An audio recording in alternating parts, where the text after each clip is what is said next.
Good morning. Good morning. So,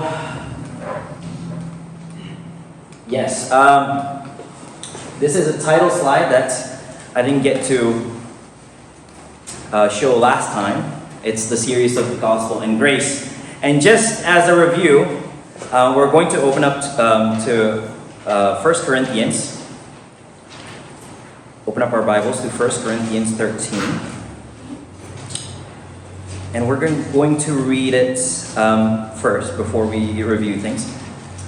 1 Corinthians chapter 13. And I will read. Last time I read from 1 to verse 3, and now I will read from 1 to verse 7. Paul's letter to the Corinthians, first letter to the Corinthians, chapter 13, I will read starting from verse 1. If I speak in the tongues of men or of angels, but do not have love, I am only a resounding gong or a clanging cymbal. If I have the gift of prophecy and can fathom all mysteries and all knowledge, and if I have faith that can move mountains, but do not have love, I am nothing. If I give all I possess to the poor, and give over my body to hardship that I may boast, but do not have love, I gain nothing. Love is patient. Love is kind. It does not envy. It does not boast. It is not proud. It does not dishonor others. It is not self-seeking. It is not easily angered. It keeps no record of wrongs.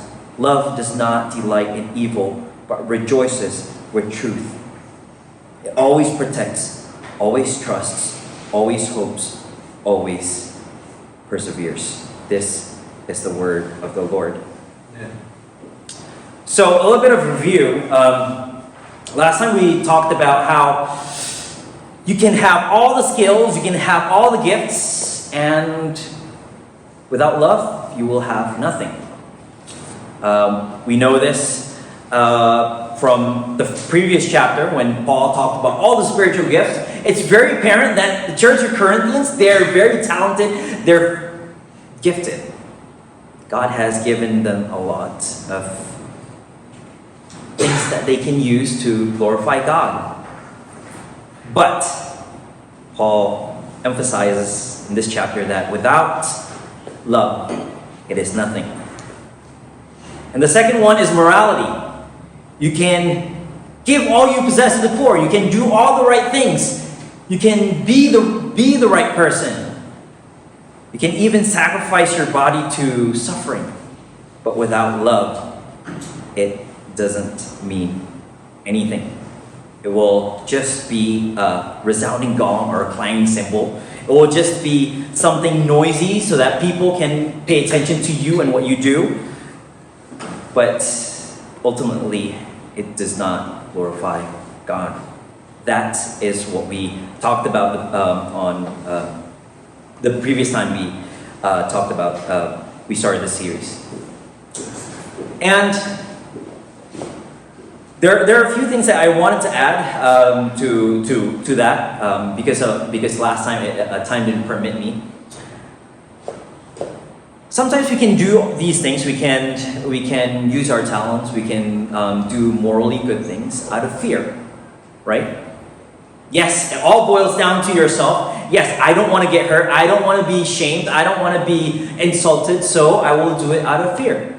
And this is very common in the church context. Oh yes, people will think of me this way if I do this. So out of fear of a ruined image, out of fear of bad perception, you do the right things. But again, without love, it is useless. It's kind of like, let me see if I brought it. Yes, I did. Everybody knows what this is, right? Stress ball. Definition of a stress ball. A ball that you use when you're stressed. So yes, this is one of the things that I love to fiddle around with when I'm thinking, and just stress ball is useful to a lot of people. But as you can see, the ball is in the shape of a ball. Duh. But if you squeeze it, what will happen? Is it in the shape of a ball? No. It's in a weird shape, not of a ball. And this is what happens to us when we do morally good things out of fear.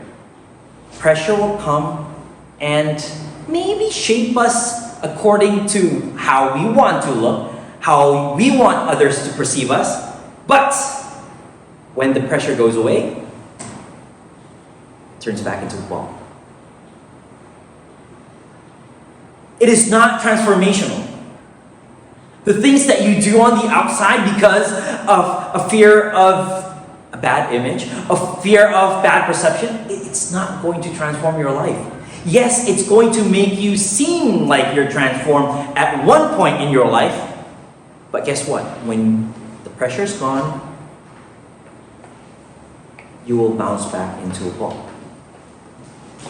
And this is what happens to a lot of people when they're surrounded by church people. They're all nice, but suddenly maybe when they move to another country or to another city, and suddenly the church community is no longer there to be there to put pressure on them. They suddenly realize, hey, turns out I can do this and not feel guilty. Not feel guilty because that person won't call me out for it. Turns out I can do this without feeling bad because that person won't call me out for it.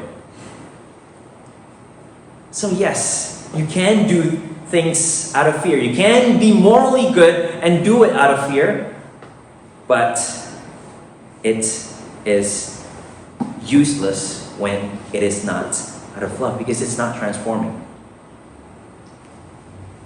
In other words, before we move on to the next one, in other words, skills, talents, gifts, even actions of morality is not the ultimate gauge on our spirituality. And don't fool ourselves into thinking that it is.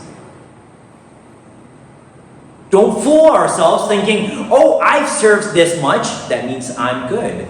That means I love God. Oh, I've done this. Oh, I never cheated on a test. That means I love God, right? This is a dashboard of not a digital one like cars of today, but I tried to find a picture of an older car. But in this dashboard, you see all kinds of gauges, right? Now, wouldn't it be funny if I say to a person, hey, your fuel is running low. Your fuel is running low. And then he refers to these two gauges. He's like, oh, I can press the gas and RPM can go so high, I can go so fast. No, my fuel's not low. Oh, my car's temperature, it's fine. I don't have to worry about that. My fuel's not low. You'd be tempted to say funny things to the person because it doesn't make sense. He's reading the wrong gauges. He's reading the wrong things. You might say, hey, dude, read the fuel gauge. That's the gauge of fuel. Like, that will let you know whether your fuel is running low or not. It's not the other gauges. And it's the same as the actions that we do on the outside and our spirituality. We sometimes think that we can measure our spirituality, our relationship with God, according to our ministries, according to how we act toward others, according to how much we give to others. So this is why Paul is admonishing them. Paul is rebuking them by giving this list of love. This list of love, yes, I know that it's usually talked about, it's usually discussed in like marriage or like wedding ceremonies or like Valentine's. Because yes, love is this, love is that. And at a glance,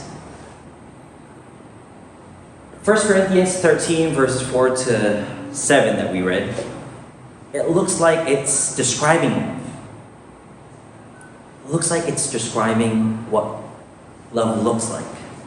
But do note that the language is not love consists of patience. Love consists of kindness. Love consists of not being envious. But love is patient. Love is kind. And so on. If gifts, talents, morality is not the gauge, Paul is saying this is the gauge. This is the gauge whether you are close to God or not. This is the gauge to your relationship with God. Love. Just go down the list and replace love with your name. Let's do it with me because I don't want to put anybody on the spot. I'll read it from the NIV. Peter is patient. Peter is kind. Peter does not envy. Peter does not boast. Peter is not proud. Peter does not dishonor others. I don't even want to read anymore. Why? Because as soon as we substitute our name, we're like, ugh, that is a high standard to meet. But it is clear that this love is not a description of love. This list of love is not a description of love, but this is a depiction of a person. It talks about actions being done by a being. And no one in this world learns to love by trying. Before love is something you do, it has to be something that you've experienced with someone that you've met. Whether it's when you're a baby and your parents hold you and shows that kind of love, whether it's a friend. Love has to be coming from someone so that you can learn, oh, that is love. Imagine a robot. Like now AI is like so smart and so advanced, right? Imagine a robot being told how to love. And you just input all this list into the robot. And even more. Love is this, love is that, love is this, love you do this. But imagine for me that robot doing all these things for you. Will it be natural? I don't think it will be. Unless maybe the robot sees a human doing it and copies the human. Oh, this is how you love. Maybe then it's natural. There's this horror movie that I'm not going to promote here, but it is this horror movie of a robot developed to accompany this young girl that lost both her parents. And this robot is created to love her, to protect her. And, well, this is in the trailer, so it's not a spoiler. And it turns out, the more the robot spends time with her, the more evil it becomes, because then it starts to maim and even kill the people around this girl in order to protect this girl. that's not love. That's not love as how we understand it. Why? Because we've experienced love. We know what love is like, either from our parents or from the people around us, our family, our friends. So, this kind of love, I feel like we not only want it, but we need it. We desperately need it. That's why we believe in Santa Claus, right? Oh, it's so good to have this hope of a white bearded guy coming to people's chimneys, which I admit might sound a little bit creepy, going into people's homes and everything, but we overlook that. Why? Because he gives us gifts. There's this hope that if we do good, we'll get gifts. We look up to our idols. We look up to the people that are like celebrities and everything, and we hope that they're good people. Every time they do good, we're like, oh, that is such a beautiful gesture of love. Every time we see a short video on like people doing good, we're like, oh yeah, faith in humanity restored. We love seeing that because why? We not only want it, but we need it. We need that kind of love. But unfortunately, as we all know, people will disappoint. Your parents will disappoint.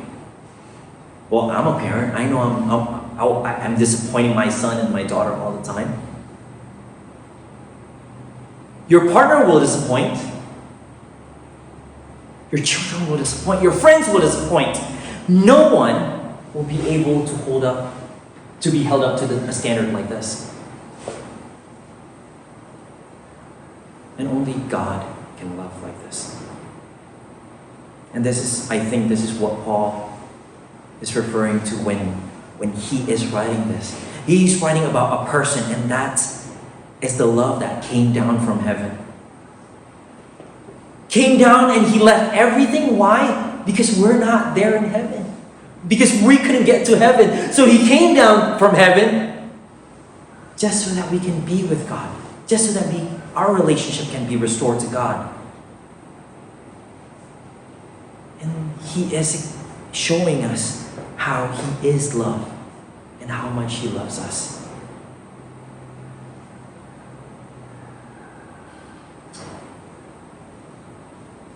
John 13, Jesus said to his disciples, "A new command I give you, love one another. As I have loved you, so you must love one another." Have we really experienced Jesus' love in our lives? Have we really seen the cross and see that as God's ultimate expression of love? As I have loved you, so you must love one another. Only by Jesus' example can we express true love like this. Only when we look to Jesus as an example, only when we look to the love, the one who is love, can we do this. The next verse says, "By this everyone will know that you are my disciples, if you love one another." I am, as I've told Pastor Rich in the beginning, I am getting a nudge when I was preparing this. When I was doing the slides in the morning and just like finishing up everything up, I was prompted to cut my sermon short and actually practice this. "A new command I give you, love one another. As I have loved you, so you must love one another. By this everyone will know that you are my disciples, if you love one another." And I feel like, given what we're going to face, think it's good for us to take a few minutes, probably 10 minutes, to get into groups, small groups, 2 or 3 people. Let's pray for what we're going to face. Not only for ourselves, but let's pray for the people who are standing by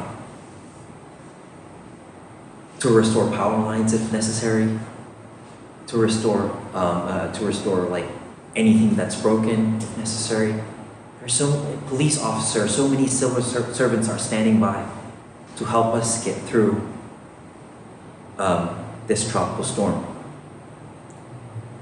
And I've seen the videos that have of what has been happening this morning, and